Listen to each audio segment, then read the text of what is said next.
the new laws that are going to be taking effect in January on the 1st. Many of them could impact how you work.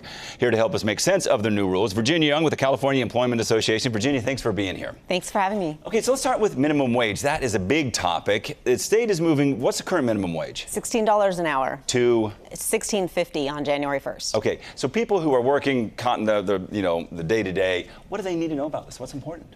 Well, all employees who are non-exempt need to be making at least $16.50 an hour for the state minimum wage. Your employees could work in a city or county with an even higher hourly rate for your non-exempt employees, and a lot of those are going up on January 1 as well. So employers need to be aware of both the state and their local minimum wage. So it's one of those things where you need to check with your department, wherever you're working, come the new year, hey, is the salary going up, or I should say the wages going up? What's the new one going to be, city, county, state?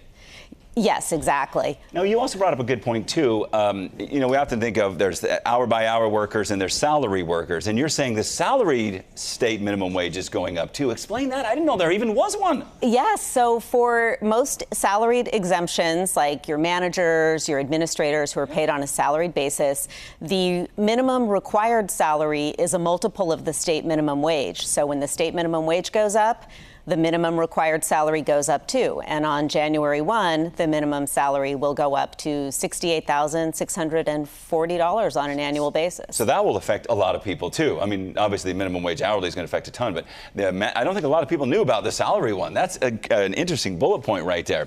Let's also talk about the crime victim leave changes. What's that? Sure. Well, California law has always protected employees who are victims of certain violent crimes by providing them rights to reasonable accommodations for their safety at work, as well as certain time off requirements.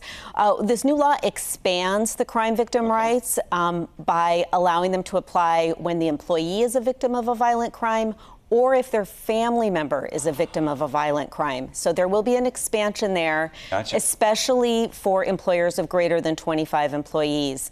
But this gives more flexibility for those that are affected by this. Yes, exactly. Helps employees. And one thing employers should remember is there will be a new annual notice requirement to employees. So every year, that's something to add to your to-do list. Checklist to give employees this new notice every year. Let's also talk about one of the things that caught my attention, and we were talking about it in a break, driver's license requirements. Oftentimes you go to a job, hey, you need to make sure you have a driver's license, good standing, even though driving might not be your primary duty. That's going away or going, explain what's happening there. Yeah, that is being restricted as of January 1. In order for an employer to list a driver's license as a requirement on a job posting or application materials, the employer has to actually expect driving to be a requirement of the job and make a determination that other forms of travel are not comparable in terms of cost and travel time. For example, someone has to go to the bank once a week, 5 blocks away. Maybe Uber isn't that much more expensive. Maybe they can walk faster. This gives people more flexibility. Again, definitely gives more people flexibility. The other thing I was interested in, what is the captive audience meeting ban? I have about 30 seconds, but I was like, what is this? Yeah, that has gotten a fair amount of attention this year. Employers often like to have employees attend mandatory meetings, especially when they want to discuss their views on things like union organizing.